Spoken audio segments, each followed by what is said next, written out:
What's good, YouTube? I'm coming with another Black Ops 2 video today. We're on Hardpoint on Newtown, and I was running the SCAR in this video. I was going crazy, but I just wanted to discuss the topic and my opinion on the current state of games right now, especially since these Black Ops ports have came to PlayStation. People on Twitter have been going crazy, talking about how the whole nostalgia aspect of it, were these games really good or not. And so I just have a few points I want to go over. Now, overall, I would say we're entering an era of straight nostalgia baiting from these game companies. Now, before you go in the comments, I'm not saying every remake is bad.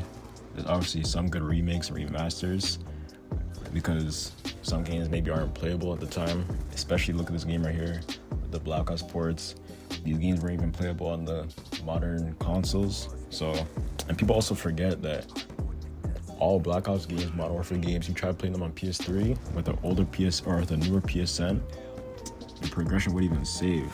So half these games weren't even playable for people trying to play these old games on PlayStation. So I think that this port was definitely needed. This is the one case where I think that the game was actually much better compared to what we have now in the current state of Call of Duties. I don't know if y'all saw, but the Modern Warfare 4 that's coming out, that shit looks ass. And the past few Call of Duties that's came out is super mid. So, you know, these new Black Ops ports is a breath of fresh air for everyone. Just want to play some normal classic Call of Duty. But is Treyarch able to charge how much for a game that came out in 2010 and 2012? They charging $30, $40 for these games that some people already owned. Plus, this game's not even on disc, so you're buying the digital copy, and y'all don't know what Sony can do with those games after. So personally, I think that's kind of crazy. But look, people are buying it. I bought it. Everyone's buying it, so can't really say anything about it. I've also seen tweets that saying that this game is the most played game right now in all of PlayStation, which is towering over the Black Ops 7 numbers right now, even though that there was a new season update. I don't think anyone's really focusing on that game right now. Maybe Treyarch themselves aren't even focusing on that game. That shit is garbage. Now, let's not forget, Treyarch and Infinity Ward have been pumping out and remaking the same fan favorite maps, man, every single release. But we all still play them, but then we get mad when each COD feels the same. So these game companies have been doing this for so long. Every single COD that comes out, it's a Nuketown, it's a shipment, you know, it's a raid. These games are all just pumping out the same maps over and over again. It's getting crazy. Even 2K, man. 2K started this in 2K26 this year. They're bringing back the old parks from 2K17, 2K16, 2K15, which again, people have been asking for years to come, just to still complain about the game.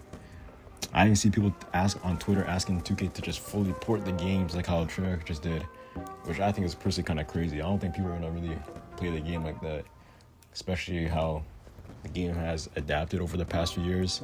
People are not used to the old 2Ks like that, and I think it would personally just flop.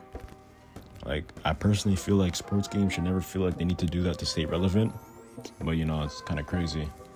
I even saw on Twitter that EA added FIFA 17 to their EA Play website, or whatever.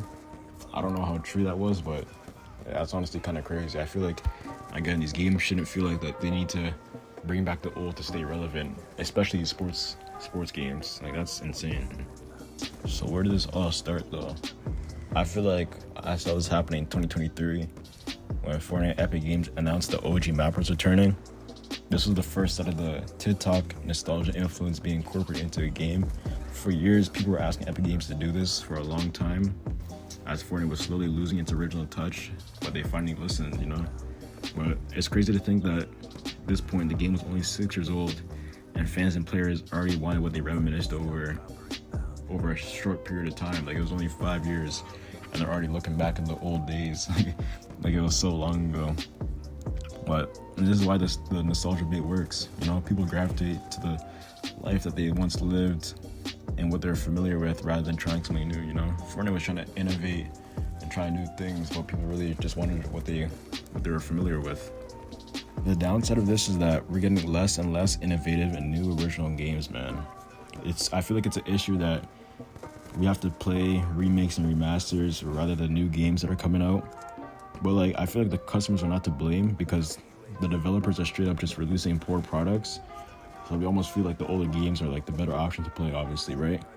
But the only developers that I see that are going to be innovative are Rockstar Games, man, with GTA 6. I feel like GTA 6 will influence so many games in the future. It's crazy. Like, games will feature concepts that GTA 6 first brought out. So what does the overall future look like for gaming? Honestly, I feel like this will go one of two ways. This cycle will continue, and we'll be asking for the games coming out today to remaster and be remade 10 years in the future. Or with the new generation of consoles, something innovative comes into play.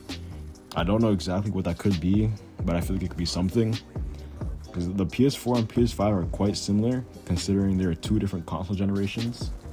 Like, the fact that games can be released on PS4 and PS5 and still be played together for how many years is like, it's kind of crazy, to be honest. So yeah, that's just how I feel on this whole nostalgia and gaming topic. That's been kind of blowing up right now since Trek released these ports.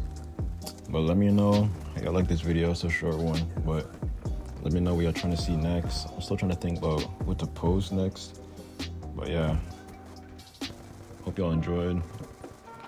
Like and subscribe to the video, and yeah, see where this goes, man.